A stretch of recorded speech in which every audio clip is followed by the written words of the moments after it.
But today, talking about the world, of course we see so many churches. I've gone around so many European countries, and even now coming, I was just seeing a church, and this brother and this daughter was telling, oh, this is no more a church, this is a restaurant. Such a pity. And today the condition all around the world, except in few countries where the gospel is spreading so tremendously, like country like India, where we see all over it was darkness once upon a time. When I came from my state to another state called Andhra Pradesh in India, there were not even one or two or few people in that area who knew the Lord Jesus. So they were all terrorist people who had the pistols in the hand, killing each other and everything was going. They called them the terrorists in our part of country. So when we saw them, our heart was so painful to see that these people did not know the Lord the Savior. And what we could do was, in those days, I did not know how to preach, or my husband did not know how to preach. All we could do is we could call somebody, some evangelist or someone from somewhere, and we started to conduct small meetings to talk about the Lord Jesus. And as days grew by, and I was listening to the messages, what the prophets and what the men of God was praying, and again that little fire that we started in that small place, as I told you, started with few people, 2, 3, 5 and 10, and that bird, and then so many people, little by little they started to get saved, and like that the gospel spread in every nook and corner of that place. And you know, today within this 20 years we see the Asia's, or we can say some of the biggest churches in a place in Hyderabad with 80,000 people, 50,000 people, 25, just in a church. I'm not talking about the open crusades. In open crusades it was like, just as I told you, I just started over the burial place, in a burial place with on the dead body, that is the burial place of my son. Just kneeling down there and crying for the lost son. There were two ladies, very, not educated. They call them Lambadis in India. They don't know to wear proper clothes also. And they asked me, what are you doing here in the sun, kneeling down? I didn't know their language also. I just told them by sign, saying that I'm praying and I'm crying. They asked, what is that in the mud? I said, it's my small baby. And they look at me, she's saying, you're praying here? I said, yes. Just I nodded, it was all by sign. And she said, they were watching me praying and crying. And after that they came and asked me, do you come every week? They asked you, are you coming next week? I understood a little bit of Hindi. And I told her, I was not prepared to come next week. So just to give a word for those two ladies, I said, okay, I'll come next week. So by next week, I didn't remember that these ladies were waiting, but suddenly I remembered, oh, there were two ladies. I gave them my appointment saying I'll be coming next week. So I thought, okay, two ladies will be there. And the first week before I left there, they asked me, can you pray for us? I have no experience in laying hand and praying. I said, okay, I will pray for you. And they said something, I didn't even understand properly what they said. But I said, Lord, something I said, I don't remember what I prayed. I went back. But next week, when I went to the same place, these two ladies went back and they brought 10 ladies. Hallelujah. And I was so surprised. Even that time I didn't dedicate my life to the Lord totally. And looking at these 10 ladies, some of them understood our local language. And they started translating. And they said, Madam, she said, last week you prayed and went. By the time I went back, miracle happened in my house. I was so surprised. I said, okay, let me talk to these 10 ladies. I just spoke to them about prayer. And a few minutes, not a big message, this 10 people, I gave them the word of God. And I was thinking, okay, this is the end. You know, by the time I left, they asked me, are you coming next week? I didn't know what to say. Just to please them, I said, okay, I'll come. It It is how, like this, my ministry started. And in the 1996, totally I surrendered myself to the Lord. And after the birth of my son, it was a supernatural miracle how God gave me back my lost son after so many years and so many years of trouble and persecution. And at last, this crowd started from 2 to 10. And 10 to 50, and 50 to 100, and in that place people started coming for prayer. That was our factory place. It was not a church, it was an open ground in 10 acres where we buried our son. Nothing was there in that ground. People started coming, and I started learning the local language. I started to speak in that language little by little, and every time when God has His purpose, as I see today, for me this is a very small crowd. I don't remember when I preached to this kind of crowd. But it's not the crowd I always think. It is a start. It is a start. It's a beginning. It's a beginning for a revival in this country. And you are going to see, we don't know through whom, as Jesus said about the Spirit of God, when He was speaking to Nicodemus. Nicodemus was asking Jesus, you are doing such a mighty things. And Jesus was not talking about the miracles. What is the greatest miracle? I don't know how many miracles you have seen. I have seen thousands and thousands of miracles.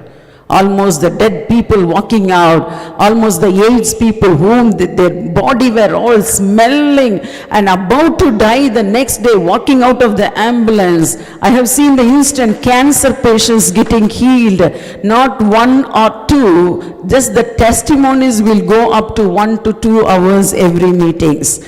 I have seen so many miracles, but one thing I tell is, it's not the physical miracle that can reach you to God. The highest miracle is the salvation of a soul, knowing that Jesus Christ is the Savior. Hallelujah. Hallelujah. I always tell the people, maybe you can get healed with headache. From headache, it may come back. It may come back. Cancer may come back. Leg pain may come back. Stomach pain may come back. But once you are saved with the name of the Lord Jesus and the blood of the Lord Jesus, and it is for eternity. It is for eternity. The blood of Jesus gives your salvation, and even after your death, heaven is the place. Heaven is your home. Hallelujah. So salvation is more precious than any kind of healing. I don't minimize healing. My burden has been always for healing. Even when I stand in a church, sometimes I will think, yesterday I was preaching in a small church, in a Tamil church. I was thinking, these people are all custom people. These people are all so rigid. My mind, I almost decided there's not going to be any healing. I'm just going to preach for half an hour and get out from the stage. But the Lord has a compassion. Whether I have or not, the Lord is so compassionate even today. It says Jesus Christ is the same yesterday, today, and forever. Preetha will change. My name is Preetha. I will change. You will change. You will change. But He will never change. His compassion doesn't fail. His love has never failed. His body was broken for our healing. He is more aware of that. The Lord stopped me in the preaching yesterday and He said, call out this lady. Call out this lady. When I called out, I think 3 or 4 people were healed yesterday. I am a person who always pray for healing, and I've seen thousands of demonic people. I've encountered so many higher and higher demonic spirits in the world. But above all, what is the heart for the Lord? He wants to see every nook and corner of the world, that gospel, the light should come in the places where there is darkness. What is the darkness? If we go to the scriptures, we see in Matthew 4:16, it says, the people which sat in darkness saw great light, and to them which sat in the region of shadow of death, light is sprung up.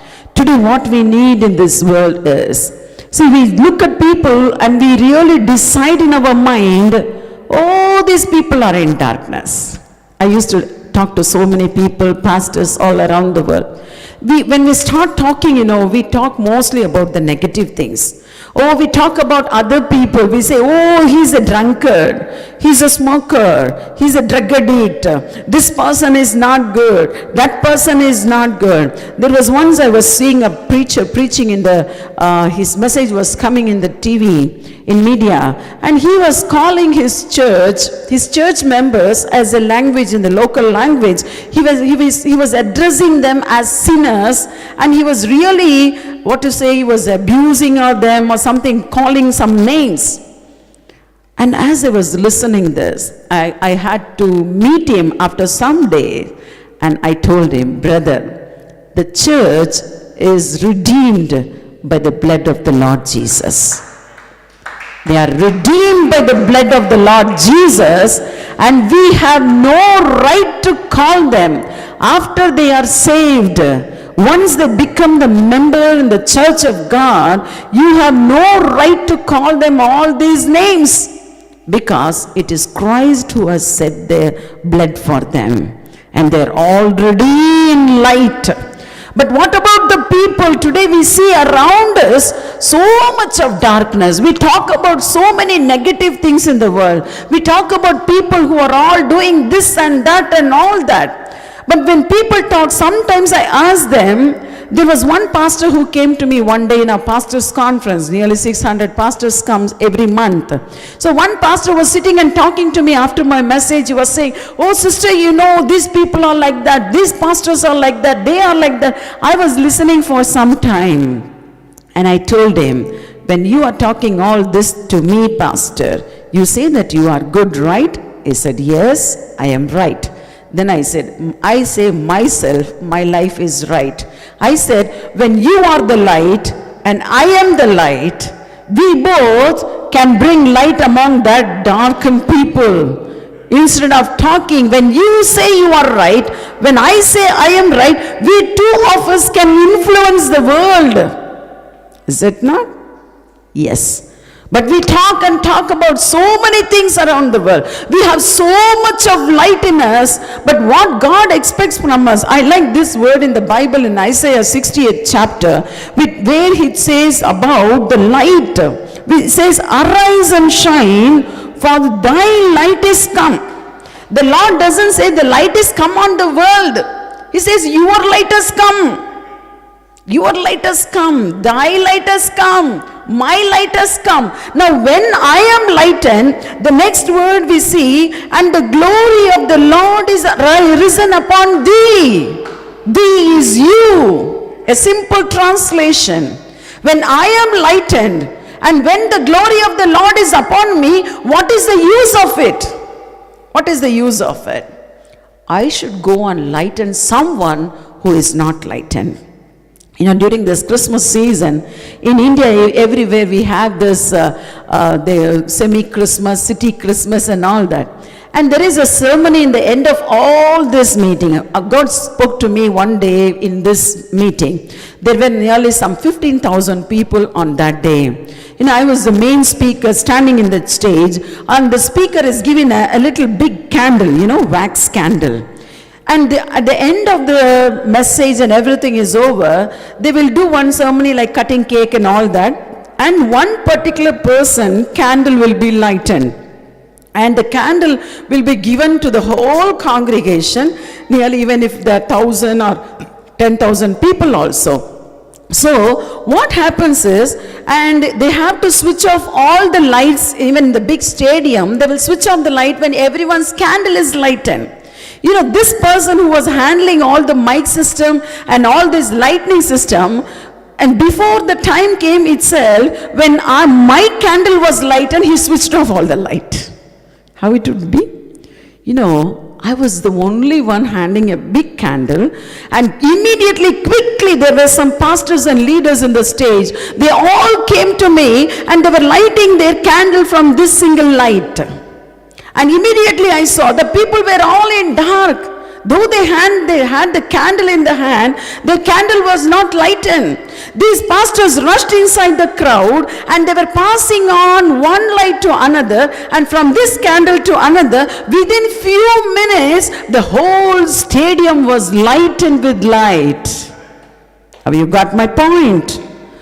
Only one candle, one burning candle. If you are the burning fire in this world, God will not keep a fire just to keep it under the bushel or under the table. You will be lifted up on so high where you can go and lighten others who are in darkness. That is the purpose of God lighting you. You should be like a candle. When John the Baptist was speaking about Jesus in the first chapter of John, he was saying, I am not the light. He said, I am not the light, but I came to testify about the light. That is 100% true. I don't have the light in myself, but I am lightened. I am lightened. Jesus Christ is the real light. I am not coming to focus on myself. I just finished my work in 2 days and I am back to India or some other place to minister. But this light, about John the Baptist, we know there is one reference in the Bible. When John the Baptist was telling, I am not the light, when Jesus spoke about this John the Baptist, he said, he is a light. He is a light for a season. For a season. You really want to enjoy that light for a little season. See, our life is for a little season. Don't forget that. Don't forget that. Physically, I'm sometimes very weak. Even yesterday, I was very weak. I was thinking, I said, Lord, give me some more time. Give me some more days. Give me some more years till you're coming, Lord, so that I will go around the world, because I have only one chance. I have only one chance. Jesus spoke about him. He was the light, and there were so many people. See, in our language, it's from the Greek translation. It says, நீங்கள் அவனுடைய வெளிச்சத்தில் களி கூர்ந்தீர்கள். The word explanation is, for a season, you all rejoiced in that light. What I say is, Jesus, the light of the world, and this light is not at all going to be off for till his coming. Even after his coming, after the new world also, the Bible says in the book of Revelation, there will not be any sun or moon. And Jesus Christ is going to be the light of the world. But you and me, we are like a candle. You know, the wax candle is not like an electricity thing you can just put on, keep on burning. This wax is a certain candle. They make a candle with the wax, and this wax, as it melts and melts and melts, it comes to an end. So I know the limitation for my life. We must also know that there's only one lifetime. Only one lifetime. In this lifetime, how many candles have I lightened? So that day the Lord told me, he told me, look, Preeta, there was only one candle in your hand. You lightened 40 pastors. When these pastors and leaders went into the crowd, people's mentality, everyone wanted to come and get light. Oh, that is a sentimental thing. That's not something great, They all were coming, oh, sister, we want from your candle, from your candle. Everyone were rejoicing and getting light from my candle. From where did I get? From where did I get? That's what this reference says. Arise, shine. There were so many people who always talk about shining. The glory of the Lord has come upon you. But before I was saved, or before I received the anointing from God, I was not at all like this. I was a very nominal Christian. Just used to go to church on Sunday, nicely dressed, come back home, coming from a very rich family. But one day when I really understood, when the Lord led me in such a way that one day I committed my life totally to the Lord, this became my highest and highest priority than anything in this world. And anything in this world. So I committed my life to the Lord. I said, Lord, when you show me, when you perform a miracle in my life, Lord, I will go all around the world and preaching the gospel till the last breath I have in my nostril. Hallelujah. Hallelujah. And here it says, arise and shine. Now I'm again telling, people say of shining, yes, you are shining. But if you don't arise, if you don't walk, if you don't go, nothing is going to happen. If you don't open your mouth. Today I see people when I call for testimony. Even 2 days back I was in a place called Croydon. Right, brother? Croydon? Okay. I was there, the first day was such a supernatural anointing. People with 30 years of demonic possessed. And that person's face and his eyes was all charred as though he was burned in fire. I asked him, what is this, brother? And all over his eye, even from his eyes, even blood was coming out. It was fully white. I asked him, I thought he fell in some fire. When I asked him, he said, sister, 30 years of demonic in our family. And that guy, that day he received the anointing, and from his family also his sister was having the same kind of witchcraft. She was going on almost for 30 years. She had this blood motion. It was constantly going. And when the Spirit of the Lord came on them, when the anointing of the Lord came on them, they both were totally healed. But next day, I saw the same presence of God, but something happened within them, the cultural thing or all these things in this world, they were not prepared to climb the stage to give a testimony. I had to call them, saying, God has healed you, you come and tell. And 1 or 2 they came, and when I got down to pray for the individual prayer, then they were saying, sister, we received the healing, but we were so shy to come onto the stage and tell. I told them, if I would have been like you, I would have been like you. I gave my life to the Lord when I was 19 years old. I told them, if I would have been like you, I would have not reached millions of souls around the world. I would have not gotten to the stage. I came from a traditional and orthodox Christian family. I had so many hindrances in my personal life to come to the public. But I said, I took a bolder step. If you don't arise, you will stay in the same place. You will sit in the same chair. You will just worship. You will just hold a Bible and go back. But you have a purpose. You have a purpose. God has not lightened you to just keep a candle under the bushel or under the cot or under the table. That light should go and lighten other people's life whose candle is not having a light. So today it's a challenge for you. And this message, I think I'm going to go on telecast even in India also, where thousands and millions of people can watch. We are going to put it in YouTube also. There are so many viewers. I am really saying this is the high time to sit in the pew. It is a high time to just sit and saying, oh, I am a burning. There are people who will come and tell me, sister, I have all the gifts of the Holy Spirit. And they will come and ask me, even we want the gifts that you are having.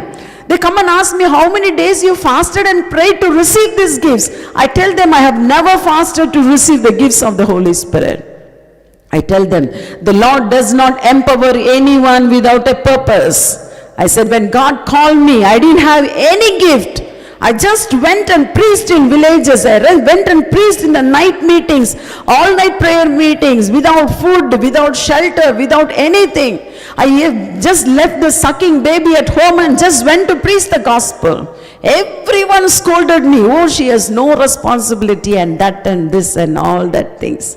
But the price that I paid to spread the gospel was not at all in vain.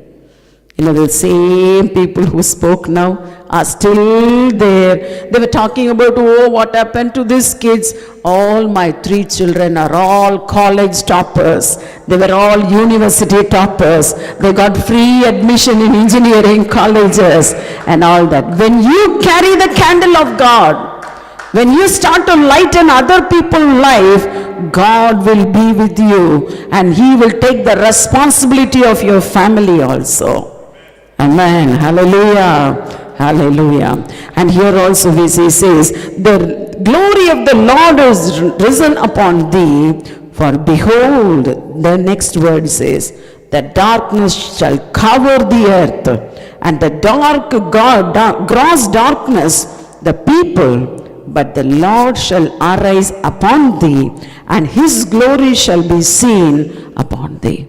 Now look at the world. The world is not in ordinary darkness. The world is in gross darkness. You see everywhere. You are in a city where you see so many things. There's no need for me to explain about your country or your city. It is in darkness. Of course we know it's in gross darkness. But again it says, again it's repeated. But, I like some grammar in the Bible. In faith I say, when you speak the words of faith, just a small grammar but will change your faith, will diminish your faith. They say, oh, we know, sister, that nothing is impossible with God, but this but cancels your faith. So, sister, but sister, it's a doctor told me when Esther was talking, she was telling all the medical thing. I told her, see, I am not a medical doctor. Don't tell me all this problem. I said, there is no but with God. Here God says, there will be darkness. This is an opposite kind of but.